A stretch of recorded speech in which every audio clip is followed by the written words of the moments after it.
Cthulhu Myth, Lovecraft's Legacy as a Timeline. H.P. Lovecraft амьдралынхаа туршид амжилтанд хүрч үзээгүй нэгэн.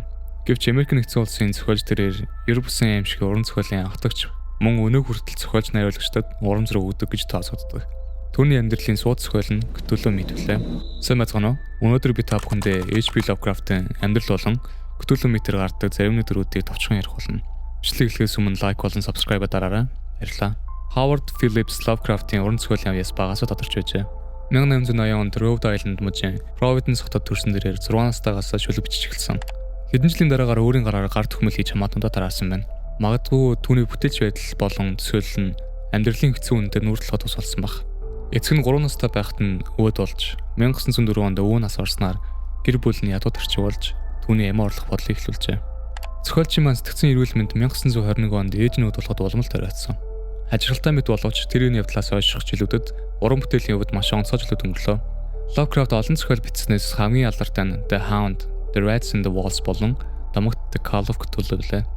Lovecraft түүхүүдээр огт амжилт олоогүй бөгөөд олон жилийн турш тарчиг амьдралтай байв. Хэдий түүхүүдээ сэтгүүл нийтлүүлж байсан ч ганцхан ном хэлэлт гарсан нь The Shadow Over Innsmouth байдаг. 1937 оноос барахтаа маш тарчиг байсан нь аимшиг уран зохиолчдын анхдагч олон алдартай зохиолчдод урам өгсөн үний хувьд эмгэнэлтэй хөв тавилан гэхэд илүү үзбиц. Stephen King нэг удаа H.P. Lovecraft-ыг аимшиг уран зохиол бичих замыг нь засч өгсөн гэж ирсэн байдаг. Аимшигын зохиолуудаас гадна тэрээр ойролцоогоор 100,000 гаруй зохиол бичсэн бөгөөд үүнийг тухайн үед болж буй эдийн засаг, нийгмийн асуудал болон өөрийн түүхийг харилцан бичдэг идэд найзуудтай байжээ. Түүний хамгийн сайн найзуудын нэг нь August Derleth гэдэг хүн байдаг. Lovecraft-ийн өхлийн дараагаар тэрээр түүхүүдийг цуглуулan эмэгтгэж нийтлэх зорилгоор байгуулсан Arkham House гэдэг эвлэлээр гаргасан байдаг. August Derleth өөрөө маш олон зохиол хийж хэлүүлснээс ихэнх нь Lovecraft-ийн зохиолоос эдэлтэй ажээ. Lovecraft зохиолуудаа ерхий сэдв өгсөн бөгөөд тэднийг Arkham Cycle хэмээн нэрлэжээ. Derleth үүнд нь Cthulhu Myth гэдэг нэрийг өгж илүү ойлгомжтой агуу сар өрөөтэй зохиолыг төрүүлсэн юм. Lovecraft-ийн өхлийн дараагаар August Derleth болон найзууд нь нийлж Cthulhu Myth-д өөрсдийн зохиолуудыг нэмэрлэж маш олон мангас бурхад болон газруудыг оруулж ирсэн байдаг. Hierarchy within the Cthulhu Mythos дотор шатлал. Cthulhu Mythos дотор маш олон тооны оршихуунуудыг харуулдаг боловч тэдгээр нь бүгд ижил түвшинд ордоггүй. Шатлал нь нарийн төвөгтэй бөгөөд төвөмтгай боловч ерөнхийдөө эрх мэдэл нөлөө болох хүрээнээс хамааран хэд хэдэн түвшинд хувааж болно. Нэгт Outer Gods. Хамгийн дээр байдаг нь Outer Gods бөгөөд эдгээр нь оршихуй болон иймт самбараагүй байдлын янз бүрийн талыг төлөөлдөг орчлон ертөнцийн анхдагч хүч. Азатот болон Yog Sothoth зэрэг оршихуунууд ойлголтоос давж бидний мэдэх бод хөдлийн гадна байж хүч чадал мэдлэрээ бусдыгаас өдөртөө дардаг. Great Old Ones. Outer Gods-ын доор Great Old Ones байрлана. Эдгээр нь нэгэн цагт гүн өрөндөө автоос өмнө орчлон ертөнцийг захирч байсан сансан эртний оршихуунууд. Тэд асар хүчтэй бөгөөд физик ертөнц болон гаригуудтай илүү хүчтэй холбоотой байдаг. Тэдэн дундаас хамгийн алдартай нь бидний ярьж буй Cthulhu лээ. Elder Gods. Elder Gods нь илүү маргаантай тодорхойгүй ангиллыг төлөөлнө.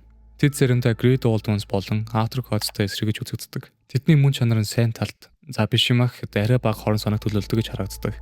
Ихэнх тохиолдолд митэд гарч буй ханхуу хүчний хамгаалагдж гэж харагдана. Гэсэн хэдий ч тэдний нарийн мөн чанар үүргэн зохиолч болон тайлбаруудад шалтгаалan харилцан адилгүй байдаг. Lesser Deities and Entities. Энэ шатлал тодорхой шашны урсгалын бурхтаас эхлээд харь гаргийн зочид, аимшигтай мангасууд гээд өргөн өрөөний оршинууд багтана. Эдгээр дээд шатлалууд шигээ хүчтэй биш боловч тодорхой газар нутаг соёл болон үйл явдал үзүүлсэн нөлөө нь маргаангүй лээ. Major Deities and Entities. Cthulhu Mythos-ийн бэлэгдэл төр болох Cthulhu нь 8 жил луу болон хүний илгэлсэн дөрүүдийн онцлог шингээсэн нэгэн. Намхан далайн өмнөд хэсэгт орших чивсэн Riley хотод дунтай байдалтайгаар өөрийн сэрийг сансрын тэнцвэртэй байдлыг хүлээж авчдаг. Cthulhu-гийн нөлөөлөл холт харах нь зүүдэн нэвтэрснээр түүний дахин сэргэлтийг зарлах зорилготой шашны урсгалуудыг төрүүлдэг байна. Тэрээр хүний ухамсараас давсан нууцлаг ойлгомж өвчийг агуулдаг. За энэ үрээд маань бичлэг маань өндөрлж байна. Та бүхэн дээрүүлмээр байгаа дүр болон зохиол байгаа бол комментсэд бичүүлээрэй. Мөн бичлэг таалагдсан бол лайк болон subscribe дарахаа битгий мартаарай. Дараагийн бичлэгээр уулзцгаая. Баяр та.